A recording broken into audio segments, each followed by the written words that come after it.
Hi, so welcome to our virtual Central Dakota Ag Day. I am Shandy Howard. I am the Eddy County Extension Agent, and we have the privilege of being here with Tim Becker today. He was the former Eddy County Extension Agent, and he is also a local producer here in Eddy County. And so we're going to be talking about grazing cover crops today. So how many years have you been grazing cover crops? Oh, it's been quite a while now, probably more than 10 years now that we've been putting something in. We've been of the belief on this farm that if we have a piece of ground that's got water on it, that's got to have a fence around it. If you got cows, why not utilize it? So some years it's like this piece of ground was a prevented plant piece of ground that we couldn't even drive across in June yet, that we actually broadcasted some cover crops on that came up in places. But for the most part, like I said, we own this whole section, and we've got a fence around the whole section, single wire, hot, and we've got it cross fenced out. So any year we can go to any specific quarter we want. So if we get a crop off early, or a quarter has wheat or something on, we'll plant in, late July, early August to try to get some grazing for the fall. And on this case, we were able to get in earlier and get something planted. Okay. So what mix of, did you seed in here, and why did you choose it? This had a small grain on it, and you can notice there's some volunteer wheat that came up too. But mostly this was, we did put some oats in here that since it was broadcast didn't come up very well. But we had turnips and radishes and I think some kale on this one. And then the oats. Okay. And so then you said you broadcasted it, so why did you choose that method? Well, at the time it was so wet, it was getting late in the year, we wanted to get it done fast, and so we broadcasted it. We'd never broadcast, we wanted to see if it would work. The jury's still kind of out on whether or not broadcasting is the way to go. I think it has its place. I think I'd try it again, but we've been so dry this year, very little rain. We were in a case where we were so dry we couldn't make the crop grow, but the field was yet so wet from the prevented plant from the 9 inches of rain in September last year that we couldn't get across it, so we broadcasted it, and unfortunately I broke down about halfway through the field, so I only got part of it planted. But so it came up in the low areas and didn't in the high areas, and it had a really nice stand in the low areas, but as you can see out here, the cows have hit it really, really hard, so there's not much left out here. Yeah, it looks like they're enjoying it. So what did you want to accomplish with your cover crop out here? What was your main goal? Part of it, again, is you need to have something actively growing on a piece of ground just for the soil health. So for us, it's a big part of soil health. But also I want something to graze the cows on, so it's kind of dual purpose. If I can get the soil health benefit and then something for the cows to eat late in the season, because this time of year, especially this year, it's so dry. You've got cows, having something green in late August, September, October is, yeah, that's important. Always nice to have. And we used to do, just changing subjects a little bit, but we've done nut ball, manure samples out of the back of the cow. Okay, yeah. And then sending them to Texas A&M and getting analysis done on them. And we've done those for a number of years, and we've found year after year when the forage in the pasture starts to get dry, these cows are losing weight. Yeah. And so we've had 2 years in a row before this year that these cows are losing anywhere from 1.5 to 2 pounds a day in weight. If they don't have something green to eat in the fall of the year, energy's there, but there's no protein. It has to be something green and actively growing, or these cows are actually losing weight in the fall of the year. Yeah. And I don't think a lot of producers realize that. Having something green in the fall is huge on these cows. And it's such a gradual process. Sometimes you don't really realize that it's going on, and so it's a good thing to. We've taken it behind pasture where cows have nothing green to eat, and behind cover crops, and it's just the opposite. They're gaining weight yet. So that's the other reason, is try to get a cover crop for them to graze in the fall when there's nothing else green out there for them to eat. So how are you going to terminate this cover crop out here? Well, the cows have pretty much done a pretty good job of that. We usually try to plant something that will die, in the fall of the year. So we've never actually sprayed it. If the spring of the year, if it's green yet, we'll come in with a Roundup and terminate it. But for the most part, we've never terminated the cover crops. We either let the cows terminate it or the winter terminate them. For us, we no-till. Okay. So we just seed right into whatever's out there in the spring. Okay. So what are some things that really went well for you this year? With the cover crops? Well, where we seeded with the air drill, with the no-till drill, had nice stands. This was broadcasted, so it worked well in the low areas, like I said, but more rain would have been nice. Yeah, I mean, that's for sure. We've never had cover crops really not work for us. Again, rain is a big factor. Getting a crop off early enough to get something planted on a normal year is a big factor. You know, and you're trying to plant when you're trying to harvest, that can be challenging, and I've always found, you know, if you load the drill and let it sit there, if the drill's loaded in the corner of the field, you'll get up in the morning and seed for an hour or two before you get busy combining. So that's one way that we found to try to get, you know, out. So on that note, what would you do different for next year? Always try to get in as early as you can. It seems like we always procrastinate and get it in too late, and you know, you just never try to get enough growth out of it. But if it's an area like this where I'm going to broadcast, I'd certainly keep the large seeded stuff out of it, because we always try to you know, get a grass of some type in here, and so we have some diversity. But with broadcasting, I think just the small seeded stuff works a lot better. Either millets, sorghum sedans, turnips, radishes, that type of thing. You know, I think I'd leave the oats out of here because it just really didn't come up at all. Okay. So if someone was going to start, you know, wanting to do cover crops, what would you tell them for advice for beginners? Start simple. I don't think it should have to cost a lot of money to plant this stuff. The first thing we do when we start planting cover crops in the fall of the year is find what we pulled out of the drill in the spring, and you got 2 buckets of this and a half a bag of this and a tote of that and half, you know, I mean, it's, you know, treated seed. We've got another field that we planted cover crops on that was barley came up, and where'd all this barley come from? Remember that half-treated bag of barley that was sitting in the shop for 3 years?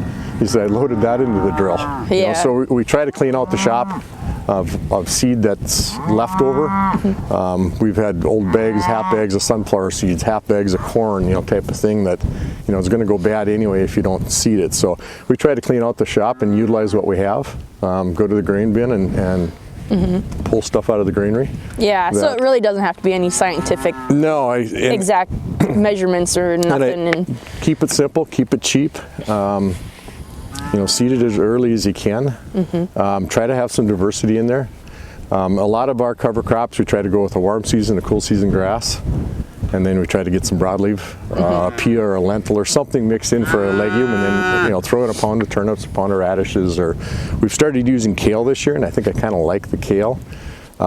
If you're into soybeans and peas or any of that type of stuff, I would probably keep the purple top turnips out, because if it doesn't germinate this year and germinates next year, and you have this big basketball for a turnip sitting out there growing in your soybeans and it stabs onto the cutter bar, you're going to be cussing at them the following year. So for guys that don't have cattle, I would try to keep the turnips out of it, the purple top turnips. Okay.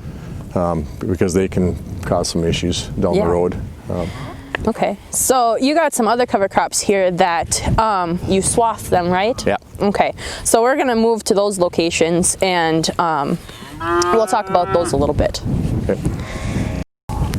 Okay, we're back here with Tim, and he's gonna go over some swath grazing that he's going to do this year. So why don't you tell us a little bit about it, Tim? Well, here's another field that we intended to turn the cows into and just haven't yet.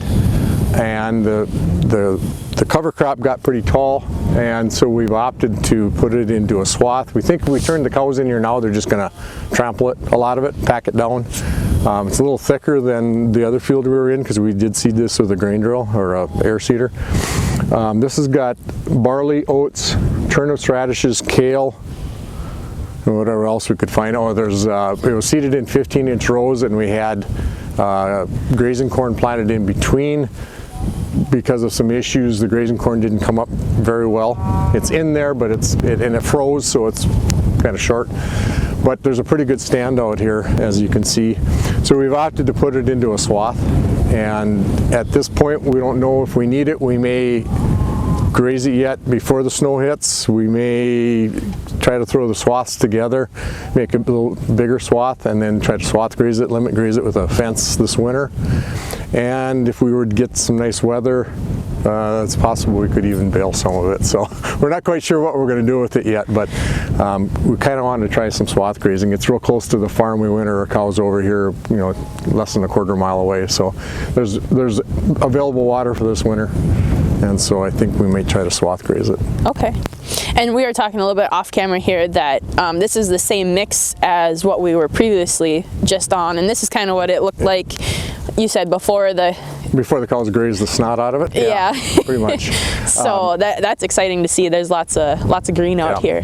You know, this is a little bit farther along than probably that because we had some nice weather last week, and again, for some reason, you know, that was broadcasted. This is seeded with a drill, and as you can see, there's a lot nicer stand with a drill. Again, when you're dry, nothing's going to come up with you when you broadcast it. So that was pretty spotty stand over there. So this has got a really nice stand. It's a little wetter type of ground. So like I said, the kale kind of interests me. It doesn't put that bulb on, and I don't like the big from that purple top turnip. I really don't know if I really like that, especially if you're to come back. We may come back with soybeans on some of this ground, and so that could be an issue having those purple tops in here. The thing is, the barley, you know, could cause some issues with the beards. A little concerned about that. I think they'll be all right. So we talked about if we do bale it, we'll probably run it through a processor with the beards. But I mean, the barley may or may not be the ultimate thing to put into a mix. The oats would work a lot better. As you can see, there are some oats in here too. But the barley came up a lot stronger than I thought it would. So like next year, would you leave the barley out, do you think? Or you know, we just happen to have the barley as seed, and I think it works. But if we had cut it a little bit earlier when that barley was maybe just starting to pop the head out, you know, it got cut a little bit later than we wanted to. It got to a point now where we're trying to figure out with the weather the way it's coming, you know, colder weather, possible snow, let's at least get it into a swath, because if we don't, the cows are just gonna pack it all down. So before we go over and look at this stuff here, you planted this. Do you know when you planted this, or a rough estimate? Middle of July. Okay. And then you just cut it? A couple days ago. Okay. And the rest of it's going to get cut yet. We busted a guard, so. Oh. Typical. Yeah. So, okay, well, we'll go look at this stuff now. So you can see here, there's kind of the mix that we have in here. Here's the turnips. These are actually some of the small ones. You get into some of the wetter ground, they get to be, you know, size of softball or basketballs actually. We do have some barley in here. This is the kale, the one that kind of interests me. First time we've planted kale. It puts on a pretty good taproot. That taproot is to break up compaction. So that's our goal with some of the brassicas, is to get something that puts on a nice long taproot to break up compaction. With us being no-till, we're not doing tillage, we're trying to break through some hard pans. So that's the soil health. You know, you got a nice fibrous root on top, but a taproot going down. And so that's our goal there. We do have some oats. This is a forage oats that we plant and sell seed on, so we've got lots of supply of that here. And then the radishes themselves. So that's kind of the mix. We did, this mix went in at anywhere from, I think I played around with it a little bit, anywhere from about 25 to 50 pounds out here, but I think most of it got seeded around 40, 50 pounds of total mix went in. In that mix we had, I think roughly about a pound of turnips, a pound of kale, and a pound of radish each, and the rest was made up of oats and barley. This mix, I think, might have had some lentils or peas in it too. I'd have to go out there and look for it. Just stuff that we had around the farm. And so we just, you know, throw it in, mix it all up, poor man's way of mixing it, and just auger it into the drill. So, but that's the mix. The kale is kind of interesting. Like I said, it doesn't. It seems like it does really well. It puts a lot of top on and a nice root on it. So that's kind of the mix that went in. Just as a side note, a few years ago when we did this, NRCS came out. We had the field behind us into cover crops. We did a forage sample off of this. NRCS came out and took it, and it was averaging around 3 ton an acre at that time, 2.5 to 3 ton. The protein was like 25.5, between 25 and 26% protein. Wow. So what else can you plant that in September has a protein that's running in the 20s? That's huge. Yeah. Wraps it up for grazing cover crops with Tim, and we would like to thank him for sharing his farm with us and all his information and knowledge. So, and thank you guys for tuning in to our virtual Central Dakota Ag Day.